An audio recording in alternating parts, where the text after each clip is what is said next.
तो दोस्तों स्टोरी की शुरुआत में एक लड़के अर्जुन को दिखाया जाता है जो कि कंपनी में काम कर रहा था। वहां पर हम ऑफिस में उसकी मैडम सीईओ को देखते हैं। वो भी ऑफिस में कुछ फाइलें पढ़ रही थी कि तभी अर्जुन उस मैडम को देखकर काफी इम्प्रेस होने लगता है। वो उसकी तरफ आकर्षित होने लगता है। मैडम की झलक पाने के लिए वो उसको इधर उधर छुपकर देखने लगता है कि तभी मैडम रूम से बाहर आती है और वो आकर फिर से अपने काम पर बैठ जाता है। मैडम बोलती है, इतनी रात में काम करना यहाँ की प्रायोरिटी नहीं है, तुम टाइम पर आओ और टाइम पर जाया करो।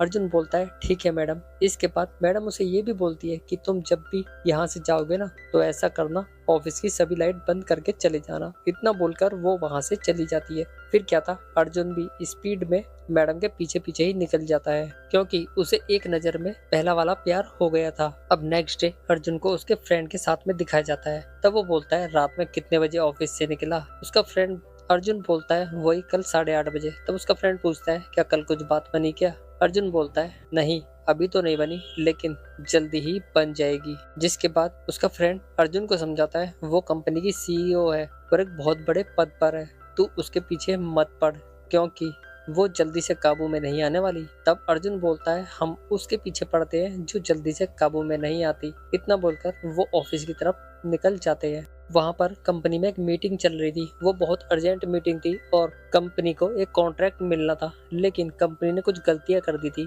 जिसे छुपाने के चक्कर में सब लोग एक मीटिंग करते हैं, लेकिन मीटिंग का कोई क्लू नहीं निकल पा रहा था। तब अर्जुन उन्हें समझाता है, हमने जो गलती कर दी, हम उसे ही अपनी ढाल बनाते हैं और उनसे माफी मांगने की जगह हम उस पर डटकर खड़े हो जाएंगे। तब सीईओ और वहाँ के सभी लोग उसमें हामी भर देते हैं, जिसके बाद मैडम भी अपनी बातों पर टिक जाती है। इस कारण से कंपनी को एक बहुत बड़ा कॉन्ट्रैक्ट मिल जाता है जिसमें अर्जुन एक अहम भूमिका निभाता है। इसलिए कंपनी की सीईओ एक कंपनी में बहुत बड़ी पार्टी रखती है जिसमें सब लोग आते हैं और वो अर्जुन भी उस पार्टी में एंजॉय करता है। वहीं मैडम तो एंजॉयमेंट कर रही थी, अर्जुन बाहर खड़ा हुआ किसी चीज को देख रहा था। तब मैडम उसके पास जाती है और बोलती है, मैं तुम्हें थैंक्स बोलना चाहती हूँ क्योंकि तुम्हारी वजह से ही हमारी कंपनी को इतना बड़ा कॉन्ट्रैक्ट मिला। जिसके बाद मैडम उसे थैंक्स बोलकर वहाँ से अपने घर के लिए निकल जाती है। मैडम के जाने के बाद अर्जुन भी वहाँ से बहाना बनाकर निकल जाता है। जैसे ही वो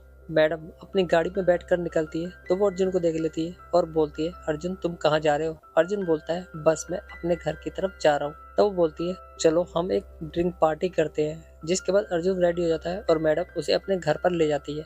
सीईओ मैडम उससे बोलती है, तुम ऐसा करो, ड्रिंक तैयार करो, मैं भी फ्रेश होकर आती हूँ। जहाँ पर वो कपड़े चेंज करने रूम में चली जाती है और अर्जुन उसे पीछे से देख लेता है। वो उसकी खूबसूरती का दीदार करने लगता है और मैडम उसे देख नहीं पाती। जिसके बाद वो बाहर जाकर ड्रिंक तैयार करता है और मैडम फिर आती है शॉर्ट्स कपड़ों में, बिल्कुल छोटे छोटे कपड़े, जो कि वहाँ पानी में नहाने के लिए आई थी, मतलब स्विमिंग पूल में नहाने के लिए आई थी। वो मैडम को देखकर हक्का बक्का रह जाता है। मैडम उससे बोलती है, ऐसा करो, तुम ड्रिंक तैयार करो, मैं अभी आई। जिसके बाद मैडम उस स्विमिंग पूल में नीचे उतर जाती है और अर्जुन उसे एक ड्रिंक रेडी करके दे देता है। दोनों में चेस होती है। शराब पीना स्वास्थ्य के लिए हानिकारक है तो इससे दूर रहना चाहिए। इसके बाद दोनों की बातचीत का सिलसिला आगे बढ़ने लगता है। मैडम बोलती है, अर्जुन तुम्हारी कोई गर्लफ्रेंड है क्या? अर्जुन बोलता है, नहीं मेरी कोई गर्लफ्रेंड नहीं है। तब मैडम बोलती है, मैंने तो तुम्हें कई बार देखा है फोन पर लंबी लंबी बातें करते हुए। तब वो बोलता है, नहीं वो गर्लफ्रेंड नहीं, वो मेरी माँ है, मेरे से दूर रहती है इसलिए फोन कर देती है। इसके बाद अर्जुन मैडम से पूछता है, मैडम तुम्हारा तो कोई ना कोई बॉयफ्रेंड जरूर होगा क्योंकि तुम दिखने में और पर्सनैलिटी बहुत अच्छी है। मैडम बोलती है, लेकिन मेरा कोई बॉयफ्रेंड नहीं है क्योंकि वो मेरी दौलत और मेरे पद को अहमियत देगा, ना कि मुझे, इसलिए अभी तक मुझे कोई लड़का ऐसा नहीं मिला। आज के टाइम में पोजीशन तो मिल जाएगी लेकिन सच्चा प्यार मिलना बहुत मुश्किल है। तब अर्जुन बोलता है, क्योंकि किसी न किसी ने अपने अंदर कुछ ना कुछ छुपाया होता है। तब अर्जुन बोलता है, मैंने भी आपसे कुछ छुपाया। जब आप रूम में चेंज कर रही थी तो मैंने आपको देखा। यहाँ पर हमें दिखाया जाता है कि अर्जुन कैसे उसकी खूबसूरती को देखकर उसके पीछे पागल हो गया था। मैडम ये देखकर उससे बोलती है, क्या तुम्हें वो अच्छा लगा, और उसकी तरफ आगे बढ़ने लगती है। यहाँ पर दोनों काफी नजदीक आ जाते हैं लेकिन उनका कोई रोमांटिक सीन बन पाता इससे पहले ही मैडम को ड्रिंक हो जाती है और वो अर्जुन के कंधों पर सर रखकर सो जाती है। इसी के साथ ही हमारा ये एपिसोड खत्म हो जाता है। तो मिलते हैं नेक्स्ट वीडियो में, तब तक के लिए धन्यवाद।